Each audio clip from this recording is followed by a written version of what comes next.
అంటే ఇప్పుడు నడ్డా గారు మాట్లాడారు, అట్లాగే కేంద్ర మంత్రులు మాట్లాడుతున్నారు చంద్రబాబు నాయుడు గారితో పాటు. చంద్రబాబు నాయుడు గారితో ఈ విషయం గురించి అసలు అందరికీ ఎంత ఆందోళన చెందుతుందనే దానికి ముప్పవరపు వెంకయ్య నాయుడు గారు కూడా, మాజీ ఉపరాష్ట్రపతి గారు, వారు కూడా ఒక ట్వీట్ చేశారు.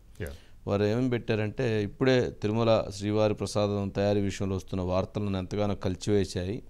ఈ నేపథ్యంలో ఆంధ్రప్రదేశ్ రాష్ట్ర ముఖ్యమంత్రి నారా చంద్రబాబు నాయుడు గారితో ఈ విషయం గురించి మాట్లాడాను. తిరుమల శ్రీవారు కోట్లాది భక్తులు ఎరవేర్పు, ఆ స్వామివారి ప్రసాదాన్ని ప్రతి భక్తుడు పరమ పవిత్రంగా స్వీకరించడం మాత్రమే కాదు, వారి ఆత్మీయులకు కూడా శ్రీవారి ప్రసాదాలు ఈ ప్రసాదం ద్వారా లభించాలని పంచడం మన పెద్దల నుంచి ఆచారంగా వస్తుంది. మరి అటువంటి దాంట్లో జరిగినటువంటి దాంట్లో క్షమించరానటువంటి నేరం, కఠినమైనటువంటి చర్యలు తీసుకోవాలి, సరైనటువంటి విచారణ చేపట్టాలని చెప్పని ఆయన వారు దాంట్లో ఇచ్చేశారు. సరే, అట్లాగే అసలు కొద్దిసేపటి క్రితం మనం చెప్పినట్లుగా ఎవరైతే ఈ ఇచ్చినటువంటి ఒక కంపెనీ, ఏదైతే నెయ్యి కోసం ఇచ్చినటువంటి కంపెనీ, ఇది ఉత్తరప్రదేశ్లోని ఆత్రాస్లో ఉంది. అక్కడి నుంచి ఇక్కడికి రావడానికి 1972 కిలోమీటర్లు. అంటే అక్కడి నుంచి ఆ కంపెనీ డెలివరీ చేసింది. ఈ కంపెనీ పేరు ఆల్ఫా. ఆల్ఫా అంటే దీనికి ఒక సర్టిఫికేట్ కూడా ఇచ్చారు. ఆల్ఫా అంటే వీళ్ళు తయారు చేసేటువంటి దాంట్లో చాలా చిన్న చిన్న మిల్క్ ప్రొడక్ట్స్ తయారు చేస్తారట.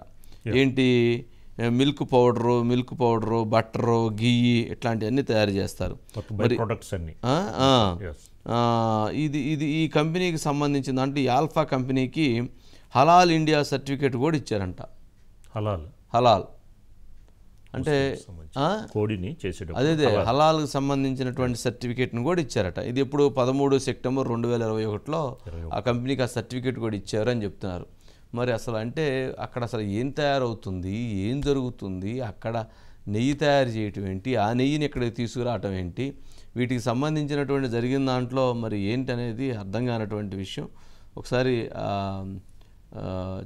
జీవీఆర్ శాస్త్రి గారు కూడా లైన్లోకి వస్తారు, ఒకసారి వారిని కూడా లైన్ కలపండి సార్. ఇప్పుడు మామూలుగా వంశీ గారు, ప్రభుత్వానికి ఖజానాకి ఆదాయం చేయాలనే ఉద్దేశంతో పోలవరానికి సంబంధించి రివర్స్ టెండరింగ్ ద్వారా ఆదాయం చేయాలి అని చెప్పి తీసుకున్న నేపథ్యంలో ఇప్పుడు తిరుమల సంబంధించి ఈ నెయ్యి విషయంలో కూడా ప్రభుత్వ ఖజానాకి మనం లబ్ధి చేకూర్చాలి అనే విషయంలో మరి తక్కువకి క్వాలిటీ నెయ్యి వస్తుంది అనేది మినిమం. ఎందుకని అంటే మా ఊళ్ళో విషయాలు ప్రతివాడు తెలిసినోడు స్పందిస్తాడు, కానీ ఇంత ఐఏఎస్లు ఇంత హై క్యాడర్లో ఉన్నోళ్ళు కూడా అంటే ఇక్కడ అప్పుడు అలాంటి పరిస్థితులు లేవు కదా. జగన్మోహన్ రెడ్డి గారు ఏది శాసిస్తే అదే జరిగేది. దీంట్లో మంచి చెడు గురించి డిస్కస్ చేయడానికి ఎవరికి అర్హత ఉంది, ఎవరికి రైట్ ఉంది, ఎవరికి దీంట్లో బాధ్యత ఉంది, ఎవరికీ లేదు కదా. అంటే దీంట్లో అంత అపవిత్రం జరిగింది. అంటే ఇప్పుడు ఇది బయటకు వచ్చింది, ఇప్పుడు ఇంకా బయటికి రానటువంటి ఇంకేమున్నాయి అనేటువంటిది కూడా తేలాల్సినటువంటి అవసరం ఉంది. ఇప్పుడు ఈరోజు భానుప్రకాష్ రెడ్డి గారు ఒక అంశాన్ని లేవనెత్తారు. తిరుమల వారికి ఇచ్చినటువంటి శ్రీవారికి ఇచ్చిన కిరీటం విషయంలో వెంటనే రిసిప్ట్ని ఇస్తారు, కానీ 9 నెలల తర్వాత ఆ రిసిప్ట్ని ఇచ్చారు. అంటే ఏం జరిగింది అంటే ఇలాంటి బయటికి రానటువంటి ఎన్నున్నాయి. తిరుమల శ్రీవారి పేరు చెప్పి అనేక డాక్యుమెంట్లు, అంటే అలాంటి పేరు ఒకటి సృష్టించి బయట నుంచి నిధులు దోచుకున్నారనేటువంటి ఆరోపణలు కూడా కొన్ని వచ్చినాయి. వాటి మీద విచారణ జరగాల్సిన అంశాలు ఉన్నాయి. ఇలాంటివి ఎన్నో ఉన్నటువంటి వాటిని ఎలా వీటిని తీసుకెళ్తారనేటువంటిది తేలాల్సినటువంటి అంశం ఉంది. మురళి ఉన్నట్లున్నాడు. మురళి ఉన్నారు సార్. శ్యామలరావు గారు బయట కూడా ఉంటుందండి. Good evening sir. Good evening Murali. ఏంటి ఇప్పుడు మరి పవన్ కళ్యాణ్ గారు కూడా రెస్పాండ్ అయ్యారు, ఇప్పుడే మాట్లాడారు. తీవ్రంగా దీని మీద చర్యలు తీసుకోవాల్సిన అవసరం ఉంది. ఇంతటి దుర్మార్గమైనటువంటి చర్యలకి ఉపక్రమించారు ఈ గత ప్రభుత్వంలో ఉన్నటువంటి వాళ్ళు. దీనిపైన సనాతన ధర్మానికి ఒక పెద్దపీట వేయాల్సినటువంటి అవసరం ఉంది, ఒక కమిటీ వేయాల్సిన అవసరం ఉందని కూడా వారు డిమాండ్ చేశారు. ఒకసారి పవన్ కళ్యాణ్ గారు బయట వేయండి. ఏమంటారు మురళి? ఏంటి అంటే ఈ చర్యతోటి ఏదైతే సనాతన ధర్మ ట్రస్ట్ బోర్డుని ఏర్పాటు చేయాలి, జాతీయ స్థాయిలో ఏర్పాటు చేయాలని డిమాండ్ చేస్తున్నారు. అంటే ఇట్లాంటి చర్యల వల్ల జాతీయ స్థాయిలో హిందూ ధర్మానికి కానీ సనాతన ధర్మానికి కానీ ముప్పు వాటిల్లే ప్రమాదం ఉందని ఆయన భావన అండి. అంటే తిరుమల తిరుపతి దేవస్థానం అనేది కలియుగ దైవం అండి. ప్రపంచవ్యాప్తంగా కులాలకు మతాలకు అతీతంగా ఆయనకు భక్తులు ఉన్నారని ఆ మహాప్రసాదాన్ని ఎంతో మహాప్రసాదంగా స్వీకరిస్తారు. అటువంటి ప్రసాదం భక్తులు మనోభావాలు దెబ్బతీసే విధంగా ఈరోజు ఏదైతే వివాదాస్పదంగా మార్చారో వైఎస్ఆర్ కాంగ్రెస్ పార్టీ గవర్నమెంట్, దానిపై పవన్ కళ్యాణ్ గారు స్పందించారు. ఖచ్చితంగా కూడా జాతీయ స్థాయిలో సనాతన ధర్మ ట్రస్ట్ బోర్డు ఏర్పాటు చేయాలి. ఆ ధర్మం ద్వారా ఖచ్చితంగా కూడా అన్ని దేవాలయాలు కావచ్చు, ధర్మాన్ని కావచ్చు, లేకపోతే హిందుత్వాన్ని కానీ కాపాడే విధంగా ఉండాలని ఆయన భావన అండి. అయితే దానికి సంబంధించి ప్రకాష్ రాజ్ గారు స్పందించారండి. కొద్దిగా ఆయన ట్వీట్కి రీట్వీట్ చేశారండి. ప్రకాష్ రాజ్ గారు ఏంటంటే, ఇది మీ రాష్ట్రంలో జరిగినటువంటి అంశము, డిప్యూటీ సీఎంగా మీరు ఉన్నారు కనుక మీ రాష్ట్రంలో జరిగిన అంశాన్ని దానిపై చర్యలు తీసుకోండి. ఎవరైతే నిజంగా తప్పు చేసిన వారు ఉన్నారో వాటిపై కఠిన చర్యలు తీసుకోండి. దీన్ని జాతీయ స్థాయి ఉద్యమంగా మార్చొద్దని ప్రకాష్ రాజ్ గారు రీట్వీట్ చేశారండి. కానీ అసలు కలియుగ దైవం అనేది జాతీయ స్థాయి కదండి, అంతర్జాతీయ స్థాయిలో ఆయనకు భక్తులు ఉన్నారండి. తిరుమల తిరుపతి దేవస్థానానికి ఒక మహాప్రసాదంగా భాగ్యంగా భావించి ఎంతోమంది ఉన్నారండి. కేంద్ర ప్రభుత్వం స్పందించండి, కేంద్రంలో ఉన్న పెద్దలు స్పందించారండి. సో ఖచ్చితంగా కూడా ఇటువంటి దానిపై కేంద్ర ప్రభుత్వం అవ్వచ్చు, రాష్ట్ర ప్రభుత్వం అవ్వచ్చు, ఎవరైతే తప్పు చేశారో వారిపై ఖచ్చితంగా కూడా చర్యలు తీసుకోవాల్సిన అవసరం అయితే ఖచ్చితంగా కనిపిస్తుందండి.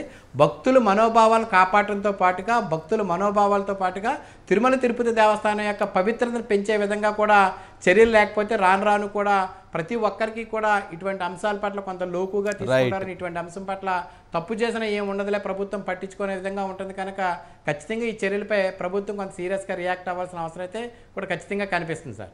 ఓకే, అంటే ఏంటి ఇప్పుడు కొత్త కమిటీని డిమాండ్ చేస్తున్నారా, వేయాలనేటువంటి ఆలోచన ప్రభుత్వం అడుగులు వేయిస్తున్నారా? అంటే రాష్ట్ర ప్రభుత్వం కాదు సార్, జాతీయ స్థాయిలో అడుగుతున్నారండి పవన్ కళ్యాణ్ గారు. ఇప్పుడు సమయం ఆసన్నమైంది, ఏదైతే సనాతన ధర్మాన్ని కాపాడటానికి సమయం ఆసన్నమైంది. అందుకని సనాతన ధర్మ ట్రస్ట్ బోర్డు అండి, అంటే ఒక బోర్డుని మొత్తం జాతీయ స్థాయిలో వేయాలి. అందులో విశ్లేషకులు ఉండాలి, మీడియా ప్రతినిధులు ఉండాలి, ఆధ్యాత్మికవేత్తలు ఉండాలి, ఏదైతే భక్తిభావం కలిగినటువంటి వ్యక్తులు వారందరూ ఉండి సనాతన ధర్మంపై ఆయా రాష్ట్రాల్లో ఉన్నటువంటి అంశాలకు అనుగుణంగా కొన్ని కీలకమైన నిర్ణయాలు తీసుకుని జాతీయ స్థాయిలో ఆ సనాతన ధర్మాన్ని కాపాడే విధంగా కూడా కొన్ని నిర్ణయాలు ఉండాలి, కొన్ని చట్టాలు ఉండాలనే విధంగా ఒక భావన అయితే ఆయన వ్యక్తపరిచారు సార్. ఎందుకంటే గతంలో కూడా అనేక సందర్భాలు ఆయన సనాతన ధర్మం గురించి మాట్లాడుతూ ఉన్నారండి. అంటే సనాతన ధర్మం అంటే మన పూర్వకాలం నుంచి వస్తున్నటువంటి ధర్మాలు ఏవైతే ఉన్నాయో ఆ ధర్మాలను కాపాడుకోవాలి, ఆ ధర్మాలు పెంపొందించుకోవాలి. ఆ ధర్మాలు ఇప్పుడు పాశ్చాత్య దేశాలతో పాటు మంట కలిసిపోవటం వల్ల ప్రతి ఒక్కరూ కూడా, ముఖ్యంగా కూడా నేటి యువత ఇప్పటికే చాలా చెడు మార్గాల ద్వారాను లేకపోతే ఇతరత్ర మార్గాలకు వెళ్ళిపోతున్నారు కనుక మళ్ళీ సనాతన ధర్మాన్ని కాపాడుకుని సనాతన ధర్మాలు పెంపించుకునే విధంగా ఒక ట్రస్ట్ బోర్డు ఉండాలంటారు. ఒక బోర్డు ఉంటే ఆ బోర్డు ద్వారా ఆయా ప్రాంతాల్లో ఉన్నటువంటి కానీ లేకపోతే ఆయా రాష్ట్రాల్లో ఉన్నటువంటి కానీ అక్కడ ఉన్నటువంటి సంస్కృతి సాంప్రదాయాలతో పాటుకి సనాతన ధర్మాల్ని కాపాడే విధంగా ఈ బోర్డు పనిచేస్తుందని ఒక భావన అయితే ఆయన వ్యక్తం చేశారు. అంటే రాష్ట్ర స్థాయిలో కాకుండా జాతీయ స్థాయిలో ఇటువంటి బోర్డు వేయవలసినటువంటి అవసరము ఆవశ్యకత ఇప్పుడు ఏర్పడిందని చెప్పారు సార్. రైట్ మురళి, ఒకసారి